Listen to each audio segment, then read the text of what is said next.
কুমিল্লার নাঙ্গলকোট উপজেলার রায়কোট উত্তর ইউনিয়নের একটি গ্রাম চান্দেরবাগ। আধুনিকতার ছোঁয়া থেকে বহু দূরে আজও অবহেলিত এক জনপদ হিসেবে রয়ে গেছে এই গ্রামটি। এই গ্রামে নেই কোনো স্কুল, নেই ধর্মীয় উপাসনার জন্য একটি মসজিদ বা মন্দিরও। স্থানীয়দের প্রচেষ্টায় কোন রকম ধর্মীয় আচার অনুষ্ঠান ও উপাসনার জন্য হয়েছে নামমাত্র একটি মসজিদ ও একটি মন্দির। শিশুদের পড়ালেখার জন্য প্রতিদিন পাড়ি দিতে হয় দূরের পথ। ধর্মীয় কাজের জন্য আশেপাশের গ্রামেই যেতে হয় স্থানীয়দের। এক স্থানীয় বলেন, আমরা অনেকবার বলেছি আমাদের একটা স্কুল দরকার, বাচ্চারা পড়তে পারে না, মসজিদও নেই, নামাজ পড়তে দূরে যেতে হয়।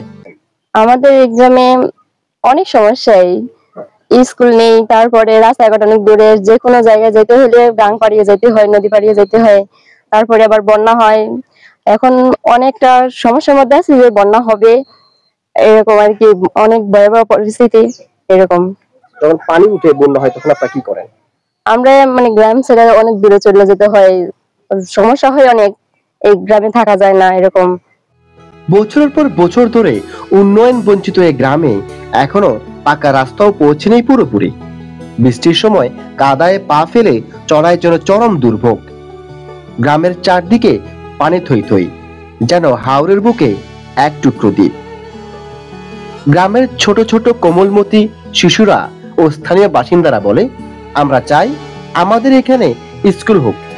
প্রতিদিন অনেক দূর রাস্তা আর পানি পার হয়ে পাশের উপজেলায় স্কুলে গিয়ে পড়তে হয় আমাদের। আবার বন্যার সময় কোথাও যাওয়ারও জায়গা থাকে না। সব মিলিয়ে আমরা আছি অনেক সমস্যায়। সরকার আমাদের দিকে নজর দিক। স্কুল, মসজিদ, রাস্তা সবকিছুই দরকার এখানে।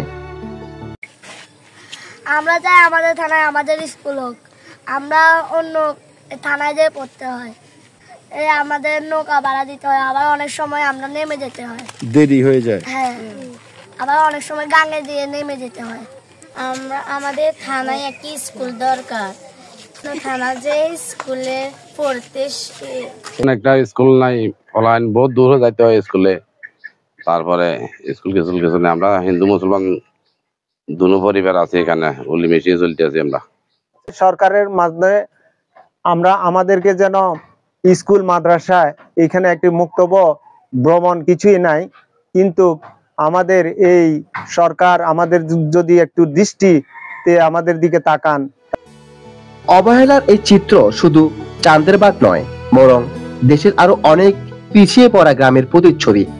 তবে চান্দেরবাগের মানুষ চান সরকার ও প্রশাসনের উদ্যোগেই হোক এই অবহেলার অবসান।